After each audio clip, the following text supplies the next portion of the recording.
aquele negócio de não ser a hora do sujeito, sabe? Ah, não era a hora. Esse tiro no Trump aí. Que loucura, gente.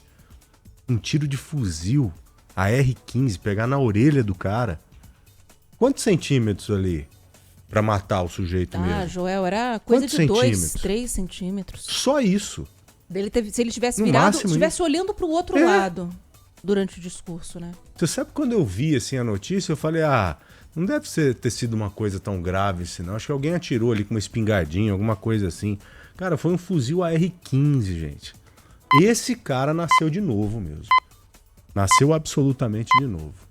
Não era a hora dele mesmo. Que loucura, hein? Como que a política mundial está? Minha gente, que ponto que a gente chegou? Essas discussões aí por conta de política.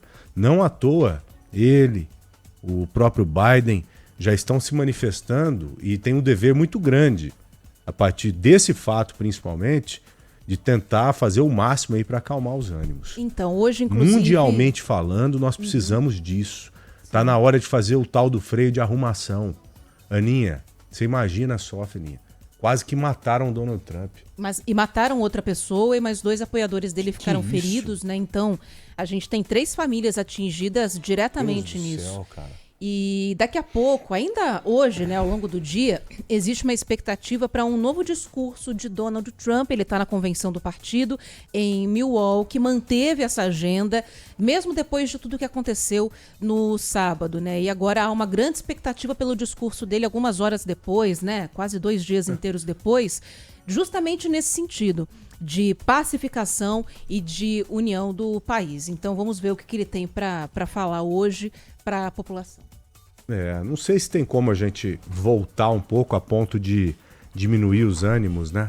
O que eles vivem lá é exatamente o que a gente vive aqui no Brasil. É muito parecido, né? Em que sentido? De você ter o país dividido e um querendo arrebentar o outro. Um lado querendo atacar o outro, né? Um lado querendo matar o outro em alguns momentos. Não tem mesmo. proposta política, tem ataques, né? É só isso. E você não quer saber, a maioria pelo menos não quer saber o que há por trás do candidato. O negócio é o seguinte, é o meu lado aqui, independente do que ele propor ali, eu tô com ele. Né? E assim vai. E às vezes as pessoas acabam ficando cegas por conta disso. Eu tenho até pena de quem age desse jeito. E não sei se a gente tem condição hoje de retroagir, sabe? De voltar a ponto de, vamos começar de novo, vamos procurar melhorar isso aqui. Espero que haja condição para isso. E se há um mínimo de chance, de possibilidade da gente tentar mudar isso, esse início de mudança tem que começar por esses caras que estão lá em cima. Tem que começar por eles, que acabam puxando aí milhares de pessoas ou milhões de pessoas. Tem que começar pelo Trump, pelo Biden, pelo Bolsonaro, pelo Lula. Esses caras têm que puxar as rédeas e pedir alguma coisa diferente. E não ficar propondo aí, induzindo mais violência, como muitos deles fazem, né? De todos os lados. Todos os lados. E dizem que não, né? Mas quando eles estão impulsionando essa agressividade, a violência é uma consequência. Opa, se é.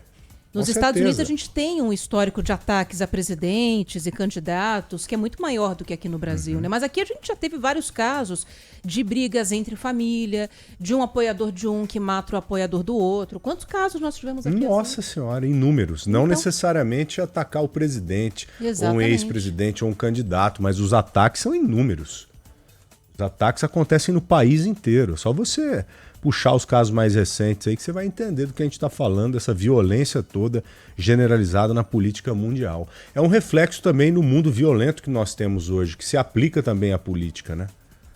Uma doideira isso. E no caso dos Estados Unidos faz parte também do discurso, né? Por causa da liberação do uso de armas e tudo mais. Hoje nós vamos tratar desse assunto aqui. Vamos. O João Vieira, né? O João Vieira vai Grande conversar com a João. gente um pouquinho mais tarde.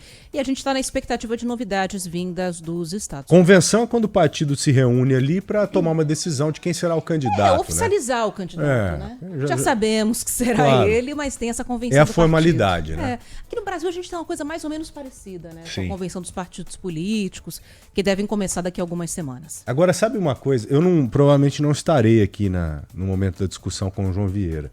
Sabe uma coisa? Por isso que eu estou até trocando uma ideia já com você, de forma antecipada. Sabe o que me chamou a atenção? Como que não descobriram esse cara, bicho? Ele não estava tão distante, né? Tava 140 metros, alguma coisa assim. Veja que até nos... Era entre 120 e 130. Gente, um galpão. Como não vistoriaram isso? E um local totalmente apropriado e lógico para ter alguém para atirar em um cara como o Donald Trump ou qualquer outro candidato. Exatamente. Você pensa que, Estados Unidos, coisa de filme, segurança, tudo ali e tal, seguindo a risca. Veja só que até lá a segurança falha. Foi uma falha grosseira mesmo. Não é aquela de, você tá falando agora porque tudo já aconteceu e tal, você tá querendo dar um de gostosão. Não, é lógico. É óbvio. Se alguém tem a ideia de atirar num candidato como o Donald Trump e sabe que ele vai estar naquele local ali, esse alguém poderia muito escolher o local em que o atirador estava. Porque é um local óbvio. Tão óbvio que depois de que ele acertou o Trump lá, ele foi aniquilado em questão de segundos. O sniper atingiu ele, localizou, né, esse atirador muito rapidamente. Então. Inclusive, há uma expectativa de que o serviço secreto a chefe, né, do serviço secreto dê um depoimento nos próximos dias, talvez nessa semana, no começo da próxima, mas o FBI está sendo muito questionado por essa falha, claro, né? Porque foi, de fato, uma falha, né? Uma simples varredura naquela área teria evitado que isso acontecesse. Foi um civil que avisou, né? Falou, tem um cara estranho então, ali. Ele avisou, mas não deram corda. Isso daí também está sendo relatado. E aí só tomaram uma atitude quando os disparos aconteceram. Meu Deus do céu. Você imagina como é que seria hoje a notícia? Como é que estaria hoje o noticiário com esse cara morto? Imagine só, gente. E foi por muito pouco isso. Como nós falamos aqui, por questão de centímetros mesmo. Mas felizmente, né? Felizmente o pior não aconteceu, mas tem que servir de aprendizado mesmo, de alerta para o mundo inteiro, não só lá para os States. Vamos